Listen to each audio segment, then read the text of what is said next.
Assalamu alaikum à tous et à toutes.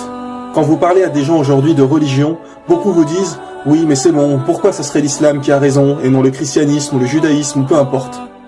Mais quand vous parlez à des chrétiens, hindous, bouddhistes, etc., vous vous rendez vite compte que pour beaucoup, ils ne connaissent peu, voire rien de leur propre religion. Car s'ils avaient vraiment étudié, ils deviendraient eux-mêmes musulmans. Pourquoi ? Parce que toutes les religions et tous les prophètes ont annoncé la venue de Mohammed sallallahu alayhi wa sallam pour établir la vraie religion de Dieu sur terre. L'islam, la religion finale. La religion finale. La religion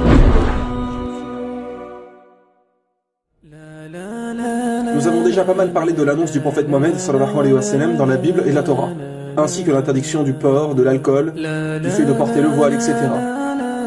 Il est dit dans la Bible qu'une femme doit prier voilée, ou sinon qu'on lui rase les cheveux, et donc qu'il n'est pas condamnable pour une femme d'être sans voile, tout comme dans le Coran. Dans Corinthiens chapitre 11, dans les versets 5 et 6, il est dit « Toute femme au contraire qui prie ou qui prophétise la tête non voilée déshonore son Dieu, c'est comme si elle était rasée. Car si une femme n'est pas voilée, qu'elle se coupe aussi les cheveux. Or, s'il est honteux pour une femme d'avoir les cheveux coupés ou d'être rasée, qu'elle se voile. » Cela pour rappeler que Dieu nous a toujours envoyé une seule et même religion. Une seule et même religion. Une seule et même religion.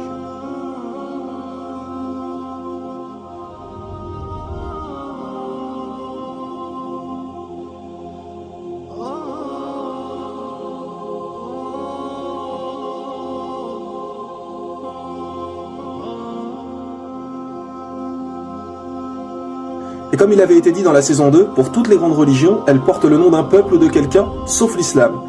L'islam veut dire faire ce que Dieu nous demande, alors que les autres noms ont été inventés suite à quelqu'un généralement. Le christianisme pour Jésus-Christ. Donc quoi, avant Jésus, la religion de Dieu n'existait pas? Bien sûr que si, ce n'est que suite à Jésus qu'ils ont inventé le christianisme. Idem pour le judaïsme, le peuple de Judée, l'hindouisme. L'étymologie du mot hindou vient de hindou en langue persane, qui est une rivière qu'ils considèrent comme sacrée. Le nom fait en fait référence au peuple qui vit là-bas. Le bouddhisme avec Bouddha. Le prophète Bouddha, qui en réalité s'appelait Gautama, n'a été appelé Bouddha qu'après sa révélation. Car Bouddha veut dire recevoir une révélation, un éveil. Et aujourd'hui, tout le monde vénère des statues de Bouddha, alors que celui-ci n'a jamais réclamé la divinité. Gautama n'a jamais dit ça. Ce n'est qu'après sa mort que les gens ont commencé à lui vouer un culte. Et si vous étudiez vraiment sa vie et ses enseignements, vous ne verrez pas de différence entre l'islam et le bouddhisme.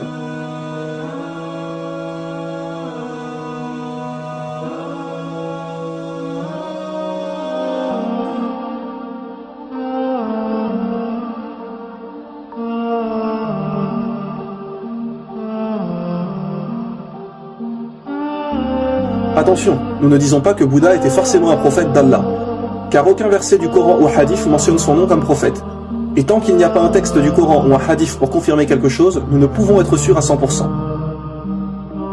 Seulement, nous savons qu'un jour, on a interrogé le prophète Mohammed sallallahu alayhi wa sallam sur le nombre de prophètes, et il a répondu 124 000 prophètes et 315 messagers. Alors maintenant, quelle est la différence entre un prophète et un messager ? Un prophète est quelqu'un qui a reçu une révélation, mais qui n'a pas forcément transmis un message. Par exemple, Mohammed sallallahu alayhi wa sallam était un prophète et messager, puisqu'il a reçu une révélation et nous a également transmis le Coran. Idem pour Moïse, qui nous a donné la Torah. Mais un prophète n'est pas forcément un messager. Dieu peut simplement lui parler et lui donner des commandements, sans lui donner un livre à transmettre à son peuple. Mais Allah a dit dans le Coran, à chaque communauté un prophète. Ce qui est bien évidemment juste. Allah n'a jamais laissé une seule communauté sans prophète. Donc peu importe où sur terre et à quelle époque, chaque communauté a eu un prophète pour les guider, ce qui explique le nombre de 124 000 prophètes.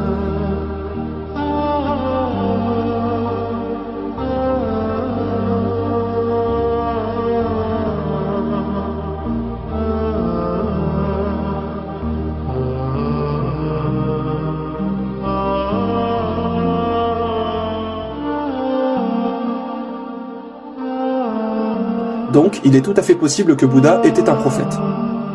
Dans les livres hindous, il est également dit qu'il n'y a qu'un Dieu unique. Il est même dit dans leur livre sacré Svetasvatara, Upanishad, chapitre 4, verset 19, et également dans le Yajurved, chapitre 32, verset 3, Natasya Pratima Asti, qui veut dire « Pour Dieu, il n'y a pas de Pratima ». Pratima signifie image, représentation, idole, etc. Donc pour Dieu, il n'y a pas de représentation, d'idole, d'image, de statue, de photo ou peu importe. On ne représente pas Dieu. Ce n'est encore une fois que des inventions des humains de prier devant les statues et de vénérer des idoles, comme pour Jésus. Il est dit dans la Bible, Exode chapitre 20, versets 3 à 5, Tu n'auras pas d'autre Dieu devant ma face, tu ne feras point d'image taillée, ni de représentation quelconque des choses qui sont en haut dans les cieux, qui sont en bas sur la terre, et qui sont dans les eaux plus bas que la terre. Et attention, écoutez bien, il est aussi mentionné, tu ne te prosterneras point devant elle. Oui, il est bien dit, tu ne te prosterneras point devant elle. Alors comment se fait-il que les gens dans les églises prient devant des statues de Jésus crucifié, que l'on voit des portraits de Marie tenant Jésus dans ses mains partout? Que les gens prient sur Marie et sur Jésus sur la croix? Parce qu'encore une fois, les gens n'ont aucune connaissance des livres et ne suivent que ce qu'on leur a dit. Mais dites-moi, qui a reçu une révélation, les commandements de Dieu? Ce sont les prophètes? Alors ce sont les enseignements des prophètes qu'il faut suivre, et non tout et n'importe quoi. Les gens prennent des statues pour des dieux. Imaginez si la statue tombe et se casse. Alors ça y est, Dieu est mort? Un peu de logique, voyons. Il n'y a qu'un seul Dieu, qu'un seul message. Il n'y a qu'un seul Dieu, qu'un seul message. Il n'y a qu'un seul Dieu, qu'un seul message.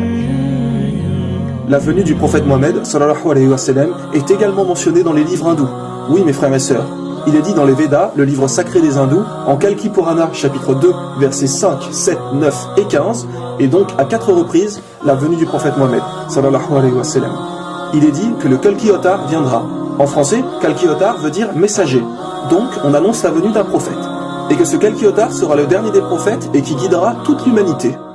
Tiens donc, quel prophète a bien expliqué être le dernier et guide pour l'humanité?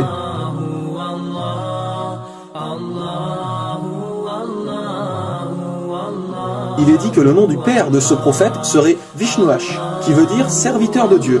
Bien évidemment, il parlait la langue hindoue. Mais si on le traduit en arabe, Vishnuash veut dire Abdallah. Et que veut dire Abdallah? Cela veut dire serviteur de Dieu. Et le père du prophète Mohammed s'appelait Abdallah. Il est également dit dans le livre des hindous que le nom de la mère de ce prophète est Sumati, qui veut dire en français paix et sérénité. Si on traduit Sumati en arabe, cela veut dire Amina. Et tiens donc, comme par hasard, comment s'appelait la mère du prophète Mohammed, sallallahu alayhi wa sallam? Elle s'appelait Amina. Il est aussi dit qu'il recevra sa première révélation dans une grotte. Le prophète Mohammed a reçu la révélation dans la grotte du mont Hira. Qu'il aura 4 grands compagnons, référence sûrement aux 4 califes bien guidés. Numéro 1, Abu Bakr, numéro 2, Omar ibn Khattab, numéro 3, Othman, et numéro 4, Ali. Et il y a encore de nombreuses descriptions de ce dernier prophète, de comment il vivait, ce qu'il mangeait, etc. Comme par exemple, il est dit qu'il mangeait des dattes et des olives, nourriture plus que courante à l'époque du prophète Mohammed en Arabie Saoudite. Il est dit que celui-ci sera né dans une noble et respectée dynastie de son pays, et nous savons qu'il est de la famille des dirigeants de la Mecque qui sont les Quraysh. Mais que faut-il de plus pour comprendre? Pour ceux qui disent que les hindous pensent que ce prophète annoncé n'est pas encore venu, sachez qu'il est mentionné que ce prophète mènera des batailles au sabre, à l'arc et qu'il aura des chevaux. Alors qu'à notre époque, les batailles sont plus avec des armes à feu, avions, chars, etc. Alors mes frères et sœurs, vraiment, que faut-il de plus pour comprendre? Mohammed sallallahu alayhi wa sallam a été annoncé, et il faut le suivre. Comme dit Jésus, il est celui qui vous guidera dans toute la vérité, dans toute la vérité, dans toute la vérité, dans toute la vérité. L'islam est la religion de Dieu, la religion originale, la religion finale, la religion finale.